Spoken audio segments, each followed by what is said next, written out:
Hello sewing people of the internet.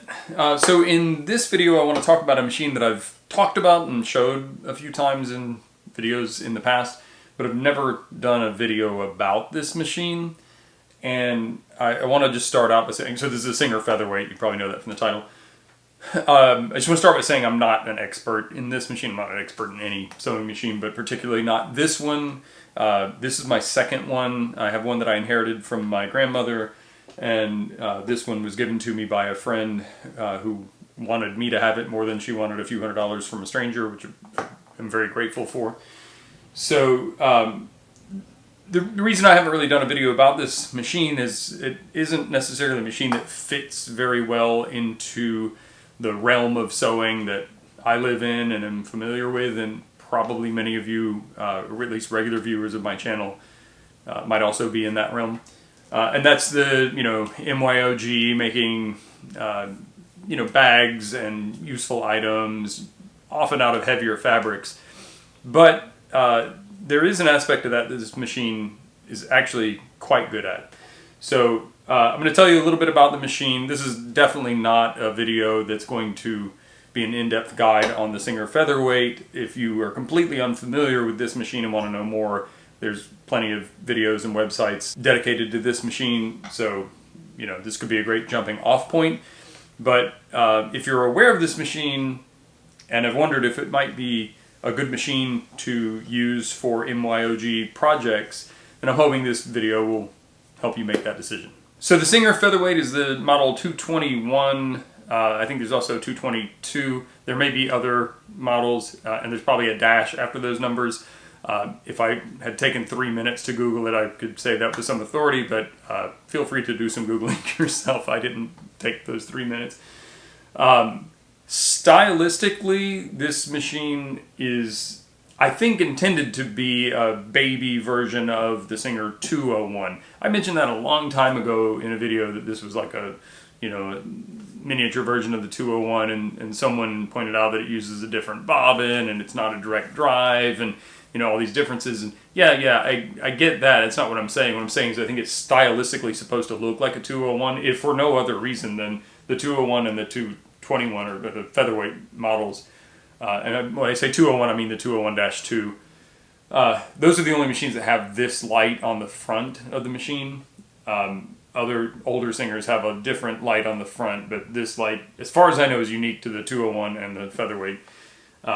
And there's other styling cues. I'll put in some footage of my 201, and you can see they're very similar, and I believe that was the intention of Singer at the time, was to make this a scaled down, stylistically a scaled down version of the 201. I think they also use the same feed dogs. Somebody mentioned that in a comment recently, but I don't know that. The featherweight is meant to be compact and folds up. It has a carrying case. I don't have the case for this machine, but you can fold this up, put it in its carrying case, and transport it someplace with you too. So for that reason, quilters apparently really love these machines. I'm not a quilter, but it's my understanding that quilters love these so they can go to quilt gatherings where people get together and do piecing and stuff, because it's so small and yet an extremely capable, high quality sewing machine. Other than that, it's a very simple machine. It has the stitch length adjustment and reverse. There's no zigzag. It's just a straight stitch machine. And as you can see, it's quite small. The motor is located on the back and belt driven. And there's not a lot to say beyond that. There's a healthy database of Singer machines of this vintage. There's a website called ISMACS, ISMACS. And they have a database. You can take the serial number off of your machine and find it on their database and get the year of manufacture of the machine. My other machine's a 1935. I can't remember. I looked on this one, but it's been a while, and I've had this for a few months now. But I think they were manufactured from the 1930s to the 1950s, late 50s maybe, something like that. So without going any further down that rabbit hole, that's kind of what I know off the top of my head about the machine in general.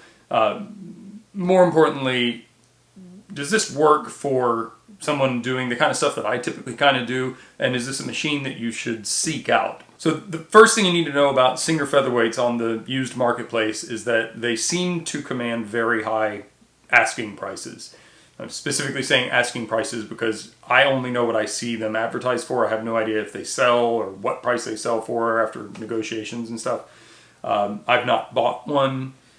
I've heard of people, some of you have told me that you've found them for $25, and I'm telling you now, if you find a featherweight that works for $25, buy it, and then probably sell it and buy 5 or 6 other machines with the proceeds. But usually I see these selling for kind of a minimum of $300, and I've seen them advertised for over $1,000. That is probably ridiculous, unless it's some like really cream puff machine. But, you know, probably $500 is a good guess as to what might be an average asking price from, you know, based on what I've seen. So obviously that's very expensive for a vintage sewing machine. My whole thing about vintage sewing machines is they can be had inexpensively, and for someone who's looking to dabble with sewing or isn't sure if it's going to be the hobby that is going to keep their interest, you don't have to spend a lot of money to get something that's very, very capable. The featherweight does not fall into that category. So I would say right up front, if you're new to sewing, you want to make some outdoor gear, you know, maybe some ultralight backpacking gear or a tarp, shelter, hammock, that kind of thing. While this machine would work very, very well, especially for those lightweight fabrics, I would not look for this machine and pay, you know, top dollar for this machine, because there's plenty of other machines that could do the job just as well, possibly better, and cost maybe even 1/10 of the price of this machine. So just right off the bat, don't go looking for this machine unless you know you really want this machine for some particular reason other than you want to sew. That said, if, like me, you're lucky enough to have someone gift you one, or you inherit one, find one in the attic of a house you just bought, whatever, it's a fantastic little machine, and I'll do some sewing demo stuff with it in a minute, but they're a great straight stitch machine. I would say the stitch quality is equal to something like a 201. No reason not to use this machine for appropriate fabrics if you happen to have one. The big question is going to be, would you be better off selling the machine to buy another machine and a whole bunch of fabric or something? So in this example, you know, this machine was gifted to me. I'm not going to sell this machine. I mean, maybe one day if it's worth a, you know, unusually large amount of money, then eventually that might happen.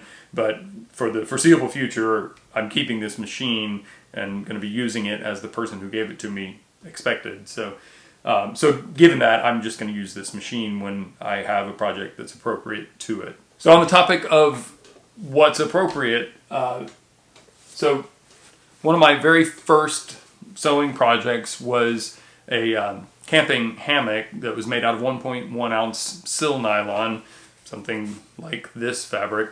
And I've done a couple of really lightweight sil nylon projects since then, and I've found that Featherweight actually does a really good job. As a matter of fact, I sewed a quilt for someone a few years ago and started off using a different machine and ended up getting my other Featherweight out and sewing the whole project with that because it just did a much better job. So just for example, helps if you plug it in. So just by way of example, so a couple of layers of this fabric.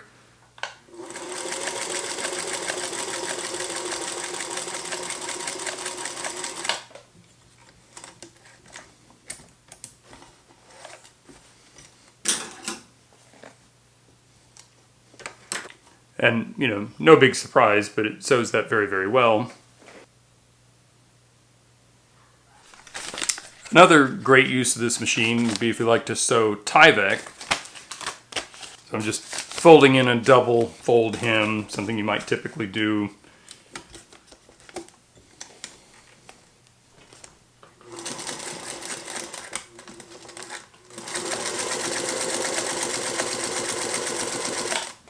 And we can shorten the stitch length down.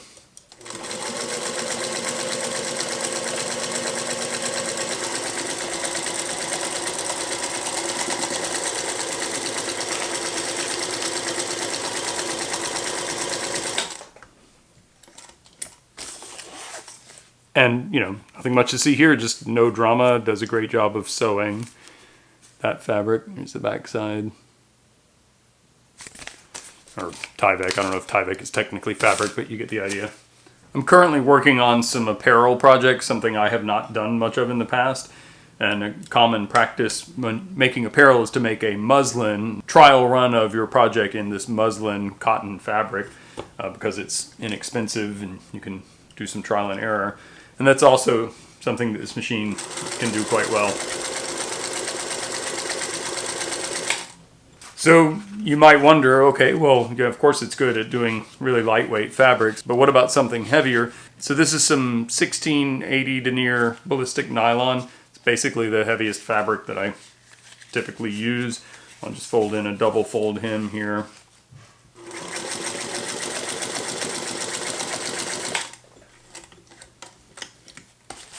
And of course, it does that with no problem because this is a woven and the needle is penetrating between the layers. It's not really that taxing to do. Feeding, you know, many layers of this might start to get challenging, but the machine's more than capable of sewing it. And that brings up the inevitable question of will it sew leather? So this is some pretty reasonably thin leather, but it's not the thinnest leather that there is. This is something that you might make a wallet out of, maybe a handbag, something like that. I don't have a leather needle in the machine. I'm just gonna do 2 layers, which is, you know, if you're gonna make something like a wallet, you're gonna need to sew 2 layers together at least. So we'll just see if it can do it. I'm just gonna predict that the motor's probably gonna have a hard time powering this through, and what I've had to do with my other featherweight when I've done this is get it started with getting some momentum going with the hand wheel, but we'll see how it goes. No, it's just fine actually.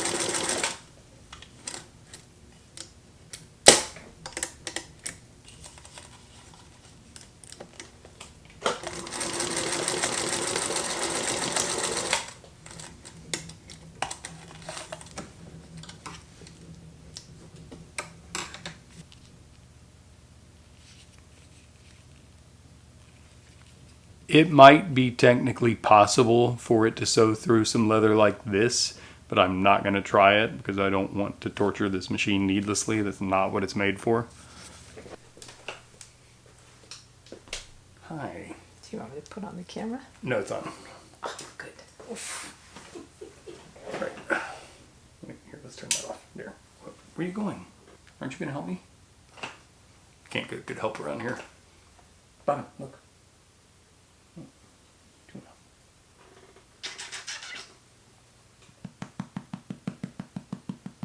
You're a good boy.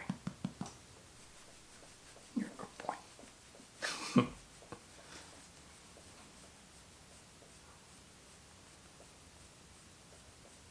So you can see the machine is quite capable. They're really good little machines. Obviously, they have their limitations, and I certainly wouldn't try to make you know, a heavy piece of luggage or something with this machine. Maybe you could do it, but it would be challenging. But they're awesome little machines. If you have one and have thought that you can't use it for some reason, I would definitely, you know, think twice about that and use the machine. They're a delight to use, and especially with like ultralight fabrics. If you're making hammocks, tarps, ultralight tents, ultralight backpacks, you know, things like that. The backpack thing, like you might not use it for, you know, some of the webbing and, you know, backpack straps and things like that. I don't know. I haven't done it, but any of the lighter weight materials, this machine really excels at. So if you have one, you have access to one, if you get an opportunity to buy one at a price that doesn't sting too much, then definitely check them out. Again, I would definitely not encourage anyone who is looking to do, you know, make your own gear, DIY stuff like I like to do, to specifically seek this machine out, because there are better machines that are a lot cheaper on the market. But you know, like I said, if one comes your way, definitely make use of it. They're fantastic little machines. So anyway, I hope you found something about that useful or entertaining or informative or something. And I will see you in the next video. And if you were hoping that Bobbin would show up more in this video, so was I. you know, he doesn't perform on demand, do you? Hey, come here. You. Come here. Come on. Good boy. Can I have a kiss? Can I have a kiss?